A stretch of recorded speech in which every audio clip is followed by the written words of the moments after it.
America की मुख्तलिफ रियासतों ने लॉकडाउन में नरमी के बाद अब दोबारा से कुछ पाबंदियां आयद कर दी हैं। उधर रूस कोरोना से मुतासर होने वाला तीसरा बड़ा मुल्क बन चुका है, जहां कोरोना मुतासरीन की तादाद 6.25 लाख से तजावुज कर चुकी है।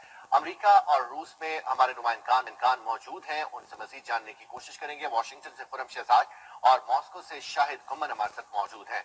सबसे पहले खुरम, आपकी तरफ आएंगे। बताइएगा, अमेरिका में कोरोना की दूसरी लहर का खदशा जाहिर किया जा रहा है।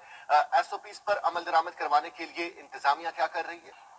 बहुत शुक्रिया खुर्रम, हमारे साथ ही मौजूद रहेंगे। अमेरिका से हमें सूरत हाल के हवाले से आगाह कर रहे थे। रुख करेंगे रूस का। शाहिद हमारे साथ मौजूद है। शाहिद, बताइएगा क्या सूरत हाल है? जी बिल्कुल, रूस में कोरोना वायरस के मरीजों की तादाद 6.25 लाख से तजावज कर चुकी है। अगर अदादोशुमार की बात की जाए तो रूस में गुज़श्ता 24 घंटों के दौरान कोरोना वायरस से 188 अफराद हलाक, जबकि 8,969 अफराद इससे मुतासर हुए हैं। दारुल हुकूमत मॉस्को में कोरोना वायरस के मरीजों की तादाद 2,19,354 हो चुकी है, जबकि 3,714 अफराद इससे हलाक हो चुके हैं।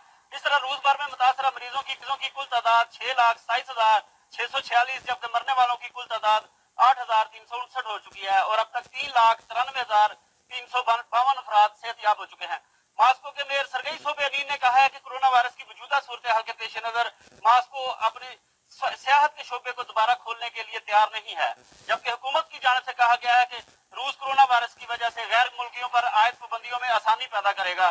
दूसरी जानब यूरोपीय यूनियन रूस में कोरोना वायरस की बढ़ती हुई तादाद के पेश नजर यूरोप में रूसी मुसाफिरों के दाखिले पर पाबंदी आयद करने पर गौर कर रही है। मास्को के बहुत सारे दूसरे खित्तों में लॉकडाउन पाबंदियां खत्म हो रही हैं, क्योंकि रूस में वबाई मर्ज के बावजूद 25 जून से सदारती आइन में तब्दीली के लिए ऑनलाइन वोटिंग का सिलसिला जारी है, जबकि 1 जुलाई को रेफरेंडम का आखिरी दिन होगा। अगर रूसी अवाम रेफरेंडम में रूसी सदर के हक में वोट देती है तो सदर पुतिन की 2036 तक सदर बनने की राह हमवार हो जाएगी। जी बहुत शुक्रिया। वाशिंगटन से खुरम शहजाद और मॉस्को से शाहिद कुमन हमें ताजा तरीन सूरत हाल के हवाले से अपडेट कर रहे थे। आप दोनों का बहुत शुक्रिया।